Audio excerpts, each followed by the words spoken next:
নীলফামারীর জলঢাকায় কফি চাষ করে সফলতা পেয়েছেন নারী উদ্যোক্তা খাদিজা বেগম। ৫ বিঘা জমিতে মাত্র ৬৫০ গাছ দিয়ে শুরু করলেও বর্তমানে তার বাগানে ৩,০০০ কফি গাছ রয়েছে। খাদিজা বেগমের এই উদ্যোগ স্থানীয় তরুণদের কফি চাষে অনুপ্রাণিত করছে। বিশ্বব্যাপী অত্যন্ত জনপ্রিয় পানীয় কফি। কফি গাছের ফল মূলত কফি চেরি নামে পরিচিত। এই ফলের বীজ ভেজে গুঁড়ো করে তৈরি হয় নানা জাতের কফি। বিশ্বের সবচেয়ে বেশি কফি উৎপাদন হয় ব্রাজিলে আর মার্কিন যুক্তরাষ্ট্রে। বাংলাদেশেও বর্তমানে কফি চাষ একটি সম্ভাবনাময় এবং লাভজনক ফসল হিসেবে সম্প্রসারিত হচ্ছে।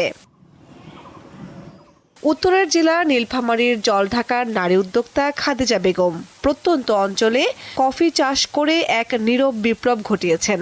শুনবো তার সংগ্রাম আর সফলতার গল্প।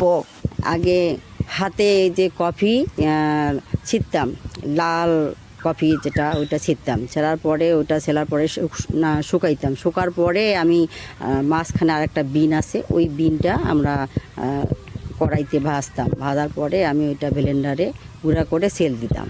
তারপরও সবাই আমাদের এই কফি খাওয়ার সবাই পছন্দ করছে। এই কফিটা ঘ্রাণ খুব সুন্দর ছিল।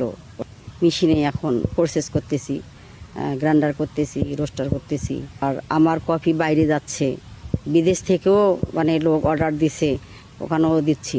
সব এলাকায় আমার কফি যাচ্ছে।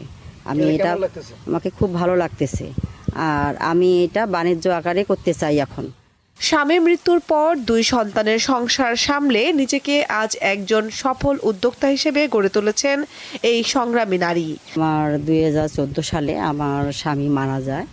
মারা যাওয়ার পরে আমার ব্যবসা দেখাশোনা করা লাগে, 2 ছেলেকে পড়াশোনা করা। আমার ব্যবসা আমি করছি 7 বছর।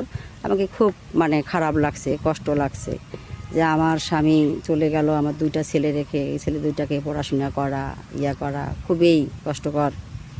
তারপরে আমার ছেলে ঢাকায় পড়াশোনা করত। ও বলতেছে, আম্মু আমি আমাদের পরিত্যক্ত জমি বা বাড়ির আশপাশে যেগুলো আছে ওগুলাতে বাগান লাগাই। না, ঠিক আছে বাবা, তুমি লাগাও, আমি দেখব। তার অসামান্য সাফল্যের স্বীকৃতি স্বরূপ জাতীয় পর্যায়ে জয়িতা পুরস্কার সহ বিভিন্ন সম্মাননা পেয়েছেন খাদিজা বেগম। কামরুন নাহার, দীপ্ত বার্তা কক্ষ।